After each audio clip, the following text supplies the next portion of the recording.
Do you ever feel like Frank Miller is basically Dr. Seuss without a morality chip?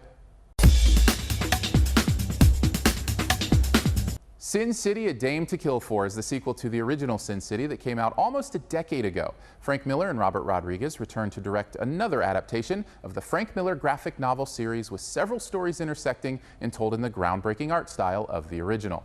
Speaking of which, let's just start there because it's easily the best thing about this movie. It looks incredible. The way Rodriguez and Miller have translated the static pages of his art to a moving picture are creative, ingenuitive, and downright captivating.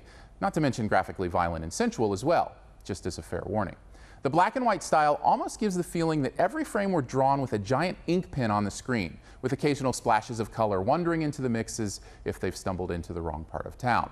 I mean, when you really think about it, it's kind of amazing a movie like this even got made once, let alone twice. Hollywood has very little patience for risk, which is why so many movies come out looking and sounding exactly the same. So when something stands out like this, it's hard not to at least tip the cap as a thank you for breaking out of that box a bit and just doing something different, even if the end product doesn't quite live up to the effort. And here, it just doesn't quite jive. In fact, for me, the movie never quite finds any value outside its unique presentation. Sure, the character design is like nothing you've seen, but do we really care about these characters? Yes, the landscapes and locations are well visualized, but does the action in them feel cohesive and maintain momentum?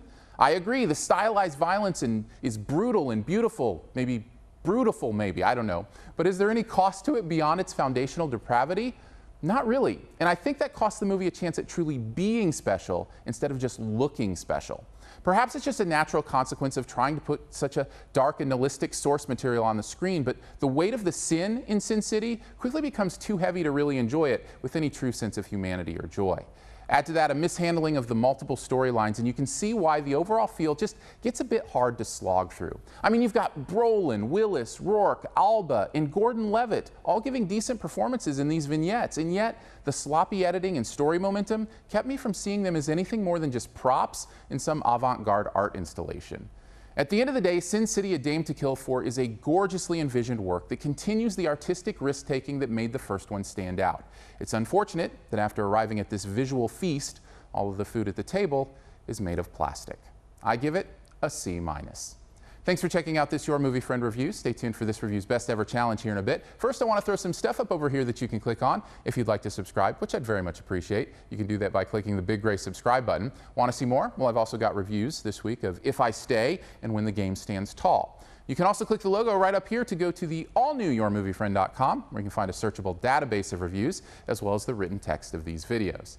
And finally, this review's Best Ever Challenge, where you name the best movie ever in a particular category and also try to identify my choice. What is the best Robert Rodriguez movie ever?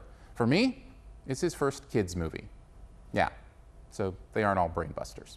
Drop your own answer and a guess at mine in the comments, and the first person to guess mine does get a point. Thanks, and please subscribe.